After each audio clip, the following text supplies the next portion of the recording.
Buen día. ¿Qué tal? Buen día. Me parece clara, ¿no?, la postura del gobierno argentino. Muchas preguntas para Michetti sobre si apoyarían una intervención de Estados Unidos, sobre si está de acuerdo con las sanciones económicas a Rusia, siempre atándose a esto, sosteniéndose en este comunicado.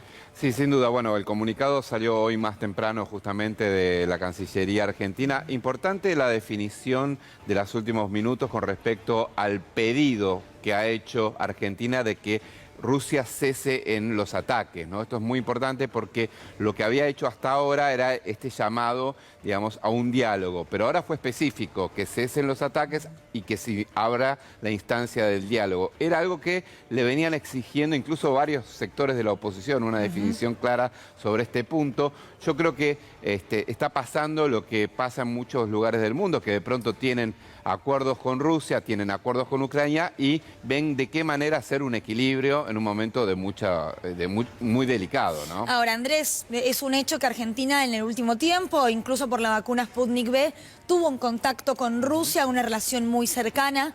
Este posicionamiento de decirle, paren, cese al fuego, busquemos la paz, ¿cómo puede ser interpretado? A ver, sí, obviamente eso va a tener una repercusión, pero por otro lado venimos de una resolución, en realidad de un comunicado de Naciones Unidas, del Consejo de Seguridad, que también va, si querés, en una misma línea de evitar más derramamiento de sangre, de evitar, si querés, algún tipo de intervención de Rusia en Ucrania. Por lo tanto, creo que también estuvimos viendo otros aliados de Rusia en el plano internacional, con mucho más peso que Argentina, que también fueron por el pedido de la vía diplomática. Incluso China, ¿no? Claro, fue a pedir en el Consejo de Seguridad cuando en un documento que fue votado a favor por ellos, en donde plantea también la necesidad de una salida diplomática o por lo menos de una salida en donde no haya un derramamiento de sangre, que ya estamos viendo. Esto fue previo, obviamente.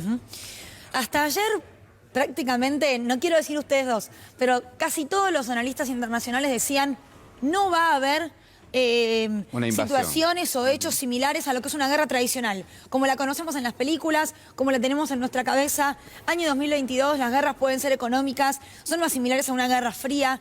Esto, digo, cambió el panorama. Totalmente. A ver, es un escenario inédito desde la Segunda Guerra Mundial, una guerra de estas características, país contra país. ¿No es Yugoslavia el último antecedente? No, pero Yugoslavia fue una disolución de un país con distintos, después terminaron siendo países independientes, ¿no? Pero fue una disolución, casi una guerra civil que terminó una secesión de distintos países. Digamos, ese sí, el conflicto de los Balcanes, obviamente, donde también incurrieron algunos agentes extranjeros, pero fue un conflicto más bien interno.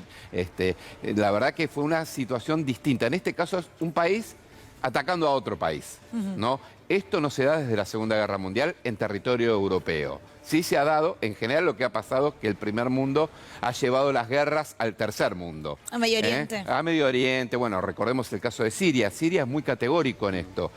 Siria empieza con un intento de golpe de Estado contra el presidente, contra el presidente chino, sirio, que tenía buen vínculo con Rusia, un intento de golpe de Estado, en cierta medida financiado y protegido por los Estados Unidos y sus aliados, que deriva en una guerra civil y que permite el resurgimiento de grupos extremistas muy fuertes, como fue el ISIS, ¿no? Ahora bien, eran fuera de territorio europeo y fuera del territorio de las grandes potencias. Ahora esto ocurre en el corazón de Europa del Este, y esto no es un dato para dejar de pasar por desapercibido. Un dato importante.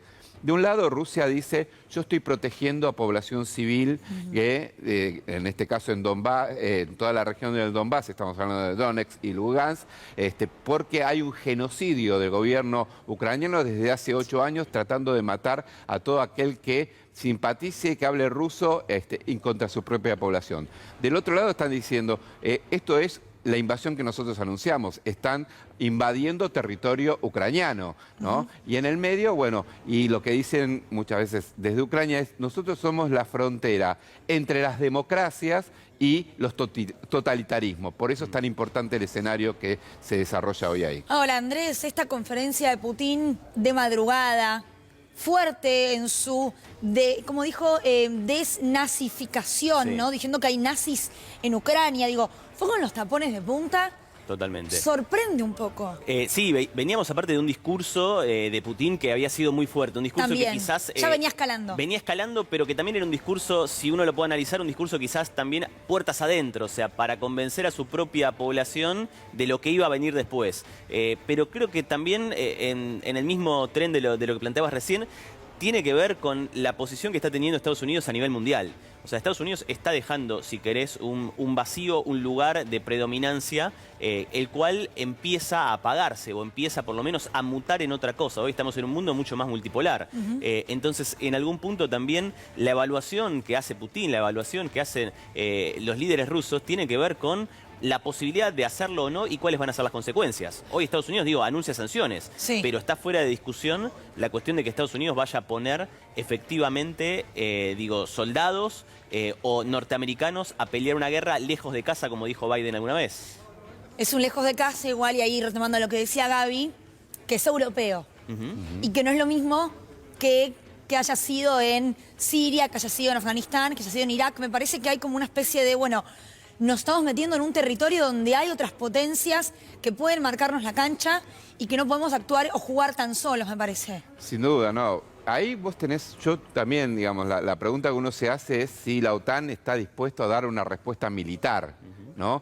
Recordemos que gran parte de este conflicto se sustenta en la intención de Ucrania de conformar la OTAN, algo que Rusia rechaza porque tendría a la OTAN pegado a su propia frontera. Cruzaría la línea roja, dijo Putin. Exactamente. Bueno, ahora bien, esto puede derivar en una escalada militar que lleve a la OTAN a participar en una guerra de un Estado que no forma parte todavía de la OTAN. Este es el dato. O sea, claro, hoy Ucrania no forma parte de la OTAN. Si hubiese sido otro Estado que sí forma parte integral de la OTAN, quizás la respuesta militar hubiese sido inmediata, porque cuando agreden a un aliado, la OTAN responde de esa manera. En este caso, quería Ucrania formar parte de la OTAN, pero en realidad no se había terminado ese proceso, ¿no? Entonces, por eso el escenario es distinto. Sí es cierto que la OTAN ha venido armando Ucrania de una manera impresionante. Hace poco, incluso antes de que empiece esta escalada de estos último mes y medio aproximadamente,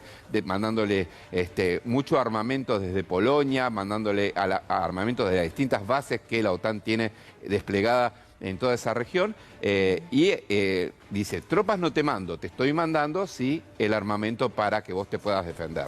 Ahora, la Argentina, reitero esto, con un comunicado de Cancillería diciendo: pido un cese al fuego, pido que se retome el camino del diálogo, pido que haya paz en la región. ¿Es la posición histórica argentina ante conflictos internacionales, sacando la intervención macrista en el golpe de Estado a Bolivia?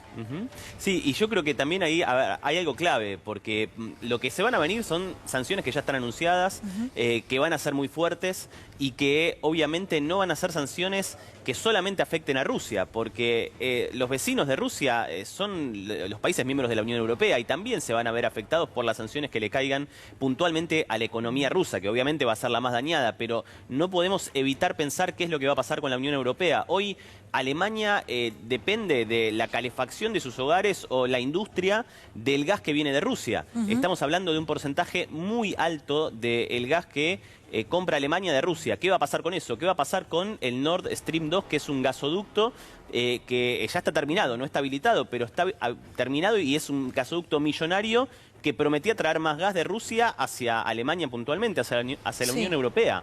Entonces, las sanciones de las cuales está hablando Estados Unidos también van a impactar en la Unión Europea y, por supuesto, en los mercados mundiales. Hoy vimos las bolsas como cayeron. Claro. Pero creo que también ahí hay un punto clave respecto a cómo va a estar la economía mundial con estas sanciones y el rol, por supuesto, de la Argentina, que si bien estamos lejos, estamos conectados al sistema económico mundial. Es fundamental este tema, el tema justamente energético. Decían justamente recién él que el problema que vos tenés acá es que Rusia es un proveedor fundamental del gas, no solamente en Alemania, en toda Europa. El 47% del gas que consume la Unión Europea lo consume proveniente de Rusia.